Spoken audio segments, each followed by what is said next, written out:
এই খুশিতে লাল আপনার জীবনে হয়ে যাবে কাল। প্রশ্ন, সুদখোর কুরবানি দিলে 3 ভাগের 1 ভাগ গোশত মসজিদে দেয়া হয়, সেই গোশত গ্রামবাসীদের দেয়া যাবে না, কোনো মতেই জায়েজ নেই। সুদখোরের জন্য তো কুরবানি না, এই এতক্ষণ ওয়াজ শুনলি এই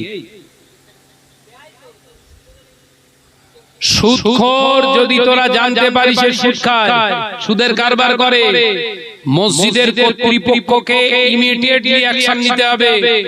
মসজিদে এলান করতে হবে, যারা সুদে টাকা খাটান, সুদে টাকা নেন, আপনারা এবছর মসজিদে কোনো গোশত পাঠাবেন না। বলতে পারবেন না, ভয় হবে, ঝামেলা হবে। ও দুনিয়া বাঁচাচ্ছেন, দুনিয়া বাঁচাচ্ছেন, দুনিয়া বাঁচাতে গিয়ে আখিরাতটা জলাঞ্জলিতে দিচ্ছেন না তো। যদি বলেন ভাইজান ঝামেলা হবে এলাকায়, তাহলে আপনার সঙ্গে আমার কোনো কথা নেই, কারণ আপনি হচ্ছেন পাক্কা দুনিয়াদার, আপনার দিন নেই। দিনদারের সঙ্গে দিনের আলোচনা চলে, কথা বলছেন না কেন? দুনিয়াদারদের সঙ্গে দিনের আলোচনা চলে। আপনি তো পাক্কা দুনিয়াদার, দুনিয়ার চিন্তা করছেন, আপনি তো আখিরাতের চিন্তা করেন নি ভাই, আপনার সঙ্গে আমার কথা নেই। একদম সোজা সাপটা।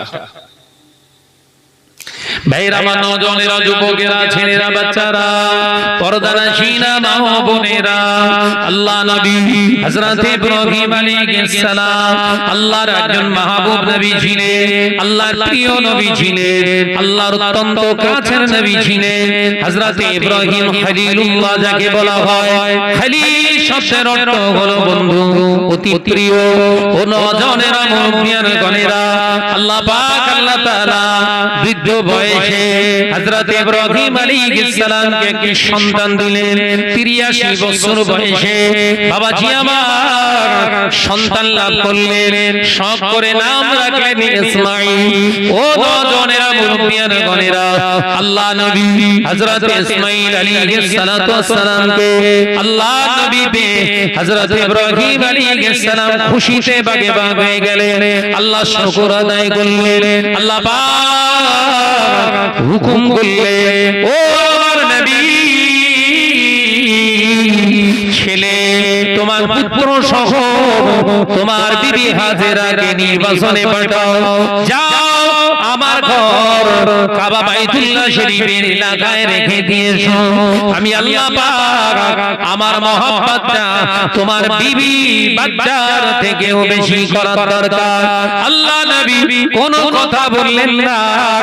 ইব্রাহিম আলাইহিস সালাম সন্তান, আর 83 বছর বয়সের সন্তান, ওই 83 বছর বয়সে হওয়া সন্তানটা আর নিজের বিবি হাজেরাকে রেখে চলে এলেন।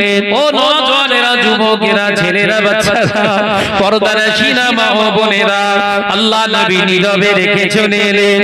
আল্লাহ পাক খুশি হয়ে গেলেন।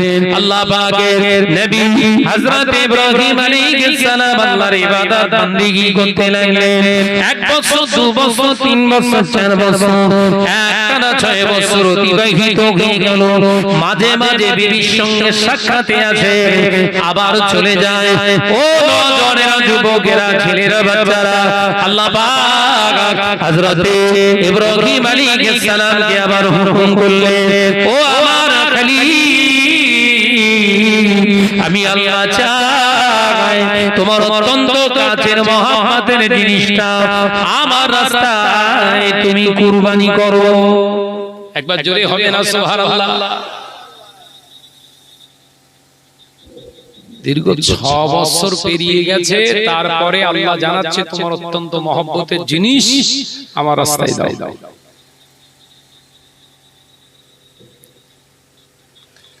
ইব্রাহিম আলাইহিস সালাম চিন্তা করলেন, মহব্বতের জিনিস অর্থ হয়তো হবে 10টা উট কুরবানি করলেন। পরের দিনে আবারও স্বপ্নযোগে আল্লাহ পাক জানিয়ে দিলেন, হাবিব নবী, হে আমার বন্ধু খলিল, আমার রাস্তায় তুমি তোমার অত্যন্ত প্রাণপ্রিয় জিনিসটাকে কুরবানি করো। আবারও 10টা কুরবানি করলেন। করতেই আছে। আমার স্বপ্ন নবী ইব্রাহিম চিন্তা করলেন, অর্থ তো কুরবানি করছি, স্বপ্ন তো সেই একই, তার মানে কুরবানি কবুল হচ্ছে না। মনে মনে চিন্তা করলেন, সেই বুড়ো বয়সে সন্তান দিয়েছিলেন আল্লাহ, তার প্রতি যে একটা মহব্বত ভালোবাসা আছে, নিশ্চিত আমার ইসমাঈলকে আল্লাহ চাইছে। একবার জোরে বলুন, একবার জোরে হবে না? আর আমাদের বিবিরা পুরো থলি বেঁধে দেয় হাটে যাওয়ার সময়, 25,000-এর উপরে যেন উঠো না। কথা বলছেন না কেন? ভেতরে সব সেক্রেটারি বসে রয়েছে, বলে তো এবছর বেশি টাকা খরচ করার দরকার নেই কুরবানিতে, 25,000-এর উপরে যেন গরু কিনো না। ঘাম ঝরালো, টাকা ইনকাম করলে মুস্তানিমার থেকে কথা বলে না। এই সেক্রেটারি পদ যতদিন না আপনারা বরখাস্ত করবেন, যখন না আপনি ওখান থেকে আউট করবেন, ততদিন আপনি এখনো মুমিন হতে পারেননি। গাল দিচ্ছে বলো, বুঝছেন না? হুড়িয়ে লাগছে গাল দিয়ে।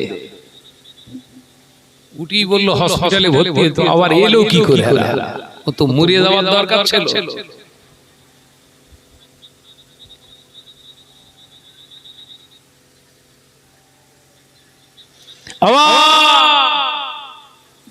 আল্লাহ নবী হযরত ইব্রাহিম আলাইহিস সালাতু ওয়াস সালাম চলে গেলেন বিবির কাছে,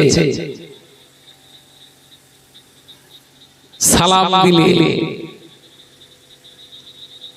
স্বামী চেহারা সুরাতের দিকে তাকিয়ে স্ত্রী বুঝতে পেরেছে চিন্তিত। একবার জোরে বলবেন না? আমাদের বিবিরা আমাদের দেখে মনে মনে করে চিন্তায়, ও তুই কোন গোল্লায় যাবি, জেগে যা, আমার দরকার আমার দে, যেকেন পারি সেকেন যা। এই কথা বলছেন না কেন? আল্লাহ নবী হযরত ইব্রাহিম আলাইহিস সালাম বিবিকে সালাম দিয়ে বললেন, হাজেরা, ও বিবি হাজেরা, আমি একটা সংবাদ নিয়ে এসেছি তোমার কাছে পরামর্শ করার জন্য।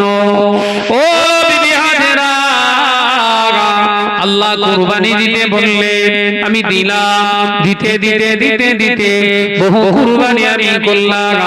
এখনো স্বপ্ন দেখতে, আমি স্বপ্নটা বুঝে দেখলাম অত্যন্ত কাছের প্রিয় জিনিসটা, মানে আমার ইসমাঈলকে আল্লাহ চাইছে।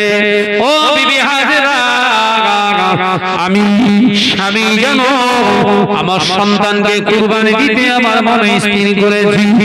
আল্লাহ নবীর কথা শুনে আম্মা জান হযরতে হাজেরা বলেছিলেন, ও আমার স্বামী, আপনি যদি স্বপ্নে আল্লাহর হুকুম আপনি যদি শুনে দেখে থাকে আমার ইসমাঈল আল্লাহর রাস্তায় কুরবানি করছে, আমি মা হাজেরা আল্লাহর জন্য আমার সন্তানকে আমি দিয়ে দিলাম। একবার জোরে বলে, আল্লাহ বলেছে তো যে নিয়ে যা। চিন্তা করতে পারছেন?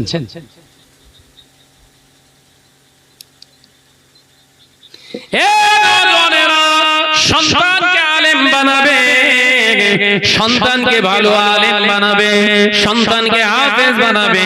তার মা তার মাসে 600 টাকা খরচা দিয়ে যদি ভালো আলেম ভালো হাফেজের আশা করো বাবা, কুরবানি করতে পারলে না বাবা, অর্থ দেওয়ার সামর্থ্য আছে, হাজার হাজার টাকা মাসে মাসে দিয়ে এসো, 1500 টাকা 1200 টাকা 1500 টাকা তার খরচা দিয়ে চলে এসো। আর শিক্ষকদের বলে এসো, আমার ছেলেকে যাকাতের টাকা খাওয়াবেন না, এতিম মিসকিনের মালগুলো খাওয়াবেন না। আমি আমার কুরবানি, আমার জীবনের অর্থগুলো আমি কুরবানি করতে চাই, আমার সন্তান যেন সলিহীন আলেম হয়ে যায়।